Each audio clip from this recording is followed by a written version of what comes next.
I'm Justin Walton, and this is my wife Amanda. Hi. Back at the beginning of October 8th, Justin got in a motorcycle accident. It was a Friday, just riding his motorcycle up in the mountains, like you normally do, away from a lot of traffic and crowds. Yeah. Unfortunately, there was someone not paying attention and pulled right out in front of me. And all I remember is seeing the car come, and the last thing I remember is just being afraid of the impact that was about to happen.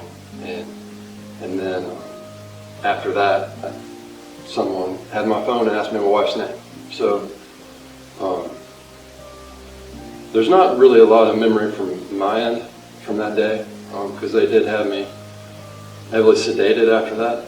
And so I mean, it was basically, I was at recess with my fifth graders and someone called my phone, and I answered it, and he said that my husband had been in a motorcycle accident, he's gonna be okay, and I mean, no motorcycle accident is ever okay, so I knew that it was gonna be pretty serious. So at that time they had him life flighted. They were going to try to just take him to a nearby hospital, but his injuries were so severe that they needed to get him to a trauma hospital.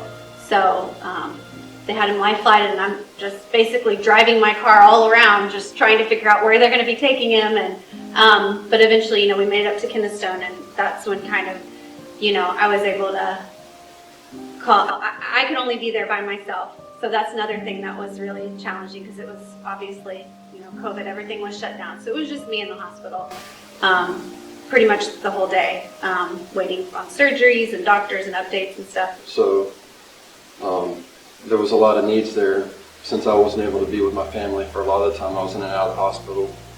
And luckily, those needs were met by our small group, in which, words can't express how much that means to you when you're unable to help your family.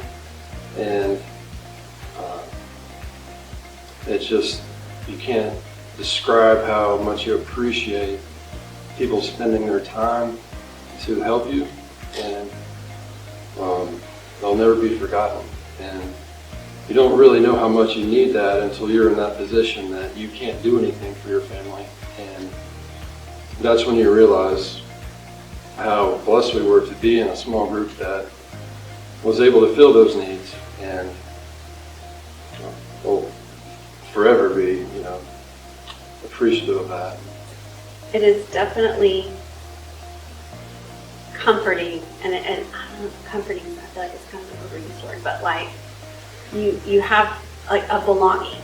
Maybe that's a little bit better. Like knowing that there's our family that is praying for our specific needs. I mean, showing up all day, all the time. And then knowing that there's like literally a specific small group of people that at any time they're praying for you, they're asking what they can do. I mean, just that are specific to you, you know what I mean? And I don't think that we really, small groups, like we've been in small groups before, other churches, and like, having that, just knowing that these people are with you in the ups and downs, it just means a lot.